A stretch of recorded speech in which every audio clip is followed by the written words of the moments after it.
Добре дојдовте во неделното интервју на Радио Слободна Европа. Наш денешен гостин е председателот на Советот на Агенцијата за аудио и аудиовизуелни медиумски услуги, господинот Зоран Трајчевски. Господине Трајчевски, зошто агенција не совет? Можете ли да ми ги прецизирате разликите помеѓу овие две тела? Со измените, со донесувањето на новиот закон за аудио и аудиовизуелни медиумски услуги, се применува, значи, само прво името ќе биде Агенција за аудио и аудиовизуелни медиумски услуги и во самата агенција ќе имаме двостепено управување. Постои совет, кој што сега ќе брои 7 члена, а извршен орган на агенцијата ќе биде директорот, односно неговиот заменик. Членовите на советот, освен што се намалува бројот од 15 на 7, нема да бидат повеќе во редовен работен однос во агенцијата, туку ќе се бидат ангажирани во други институции во кои што работат, а овдека ќе доаѓаат и ќе работат хонорарно, ќе представуваат некој вид на управен одбор. Како нови надлежности се тоа што советот има сега надлежност да врши надзор во заработењето и на кабелските оператори, кој што претходно немаше советот надлежност и тоа го правеше во координација со координативното тело за заштита на интелектуалната сопственост во Република Македонија. Делот на авторските права кај кабелските оператори е целосно пренесен на новата агенција. Претходно тие активности ги споделувавме со Министерството за култура.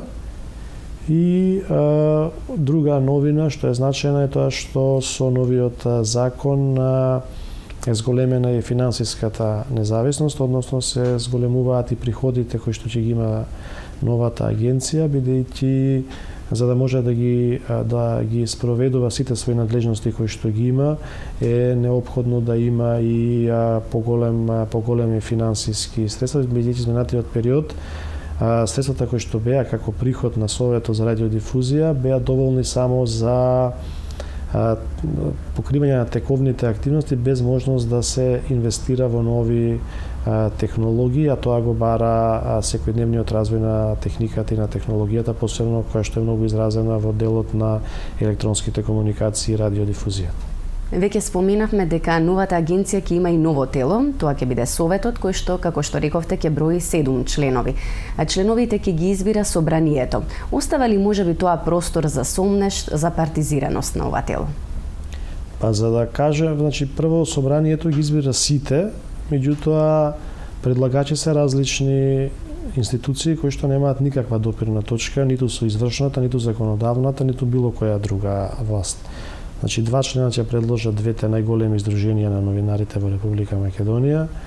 Еден предлага Интеруниверзитетската конференција, еден предлага Адвокатската комора на Македонија, еден предлага ЗЕЛС и двајца се предложени директно од Комисијата за избор и именување на Собранието на Република Македонија. За да можеме да зборуваме за тоа дали станува збор за партизираност или не, треба да направиме споредба со законската регулатива и начинот на избор на членови на вакви регулаторни тела во останатите земји од Европската Унија. Мислам дека ваков либерален пристап и можност да предлагаат новинарски издруженија и други невладени организации, освен во Република Србија, нема никаде во ниту една земја членка на Европската Унија.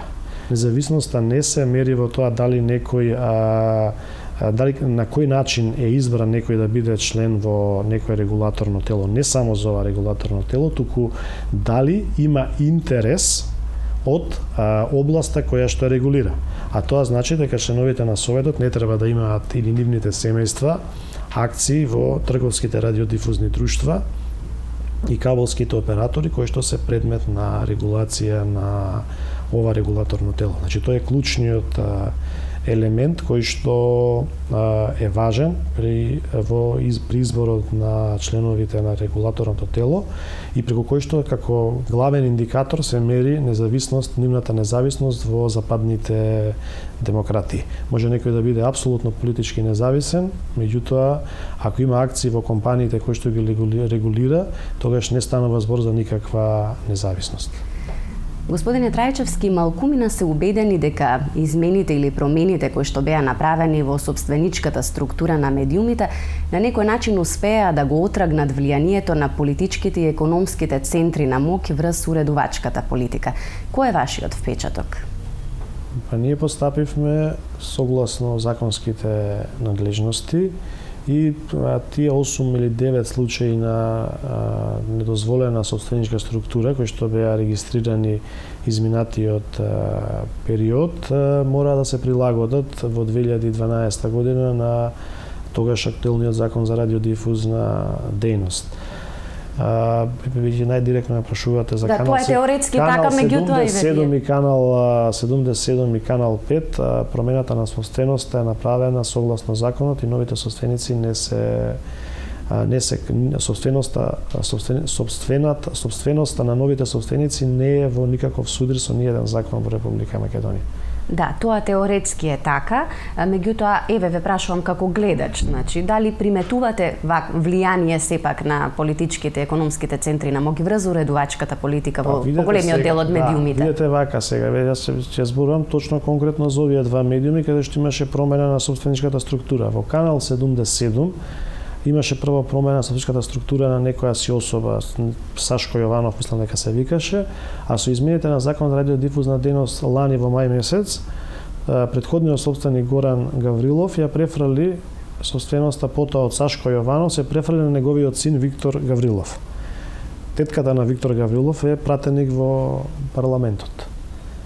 Сега не е таткото, е синот, меѓутоа тоа законот го дозволува. Можеби е неморално, ама е законски. И ние не можеме да оценуваме за етички или морални постапки, туку можеме да оценуваме и да постапуваме само согласно законот. Во другиот случај кај канал 5 се уште истиот собственик, не можам да се сетам точно на името на собственикот на канал 5, меѓутоа никаква директна поврзаност, ние ги проверуваме не само нив, него сите радиодифузери ги проверуваме повеќе пати во текот на годината во однос на собственоста во централниот регистар, значи не бараме тие да ни достават, туку самите ја проверуваме собственоста, значи нема никаква директна или индиректна поврзаност помеѓу новиот собственик и претходниот собственик на канал 5. Огласувањето на владините реклами најчесто се критикува како средство за корумпирање на медиумите од страна на власта. Постои ли можеби кај нас клима за да се забрани платеното политичко рекламирање? Во Република Македонија со новиот закон за аудиовизуелни медиумски услуги има точно утврден член во кој што рекламирањето на владата, односно на другите државни институции во кои што државата има собственост, до јавни предпријатија, други државни компании каде што државата е доминантен собственик, општините и други, судската власт и така натаму, ќе треба да го почитуваат тој член од законот, каде што ќе треба да спроведуваат јавни набавки на недискриминаторен начин, да ги вршат поделбите, односно рекламирањето во соодветните медиуми, каде што, дали се тоа печатени или електронски, каде што одлучиле да се рекламираат. Според оваа година се уште не е завршен рокот за доставување на завршните сметки на радиодифузерите до Централниот регистар. Тие после тоа се должни да достават до 31 марти до нас како агенција податоци, за да ние можеме да направиме анализата. Меѓутоа, од реакциите што ги имаат радиодифузерите, може да се доведе само до заклучок или до предпоставка дека минатата година нивото на реклами кои што ги има, нивото на пари за рекламирање кои што ги имаат потрошено владата, владените институции и другите единиците на локална самоуправа, јавните предпријатија е значително намален, посебно по објавувањето на извештајот од 2012 година дека владата е на прво место. Така да согласно реакциите што ги има кај радиодифузерите, посебно во втората половина на годината, приливните приходи од рекламите на владата е значително намален, меѓутоа тоа ќе можеме точно да го констатираме после доставувањето на податоците до агенцијата и некаде во јуни месец по завршување на анализата ќе можеме да видиме каква била состојбата во 2013 година. Господине Трајчевски, ви благодарам што бевте наш гостин. Благодарам. Вам почитувани, ви благодарам што не гледавте. Довидување.